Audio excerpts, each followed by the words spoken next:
Here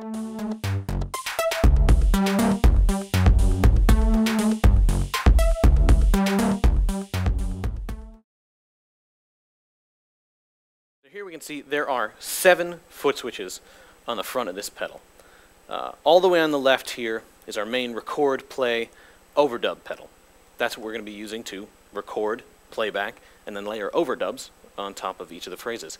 This pedal, this foot switch right here will stop each phrase individually.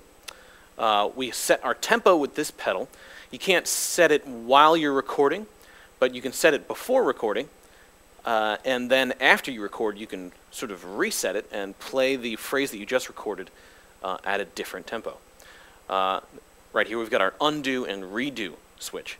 Each phrase has one level of undo and redo, which is very helpful, especially when you're dealing with multiple phrases here. You can keep one phrase playing and just undo the last take on whatever phrase you have selected over here. So you don't have to kind of, get rid of the baby with the bathwater if you screw one thing up while you're recording live. All the way on the right here are the three phrase selection pedals. Phrase 1, phrase 2, phrase 3. Right now you can see we've got phrase 3 selected. If we press phrase 1 here, now phrase 1 is the active phrase. So if we hit play... Welcome back to Gearwire.com. This is Owen O'Malley. As you can see, there's a blinking green light on the phrase 1 pedal, and this is blinking green to correspond on the record and play and overdub switch. That means that there is a phrase recorded on here and is ready to be played back. If we were to play it back, welcome back to Gearwire.com.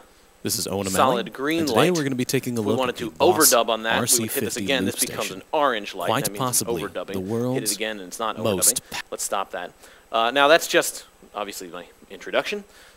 If we want to clear that, just that phrase out of the memory, you hold down the stop foot switch until it blinks red. And now there's no phrase in there.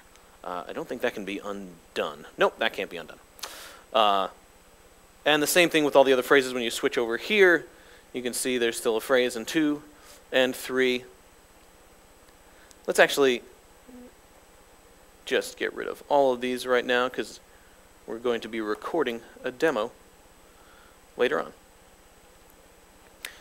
Now, I don't know if you noticed, but on this little LED display, there's phrase 1, phrase 2, phrase 3. Now they're all showing null. They're all showing a dash, which means that there's nothing recorded. Before I erased them, they had little circles that showed that there was actually something recorded on those phrases. If you're scrolling through patches with this selector right here, you can easily see, like, now there's phrases recorded on all 3 of the phrases here for patch 8, and so on. And we go to patch 9, it's empty. So you can kind of, at a glance, see what's recorded where. These are all our menu selection buttons. That's how we access parameters like naming the patches, setting the playback options. You can have phrases play back right away, or have them play back in sort of sync with the other loops, or it won't start until the next loop is finished. It's there's a ton of different options here, and we're going to explore them all later. Here's where we select single or multi-playback. We're going to look at the differences between those 2 playback modes in a different video. Here's our phrase edit section. This displays whether or not reverse or one-shot is selected on each of the 3 phrases. Reverse is reverse, that's pretty self-explanatory. One-shot is a sort of one-shot sampler style. So if you want one of the phrases to be sort of like a hey, well, or, something cool, you can set it to one-shot, and it'll just be a one-shot thing. It won't be loop-synced with the rest of the phrases. We've got separate volume controls for each of the phrases, so you can kind of pull things in and out of the mix, sort of DJ style like that. This is our guide level. There is a drum tempo guide here, which really helps when sort of laying down the first phrase that you're going to record to make sure that that is actually tempo synced with whatever tempo you tap in right here. we've got our input level selectors. We've got auxiliary input, microphone input right here, and our instrument input level, and the master level here. And then there's a couple different overdub modes here. We'll take a look at those in a little bit. Auto record, input mode. That's basically all the buttons on the top. Let's take a look at how you record a basic phrase.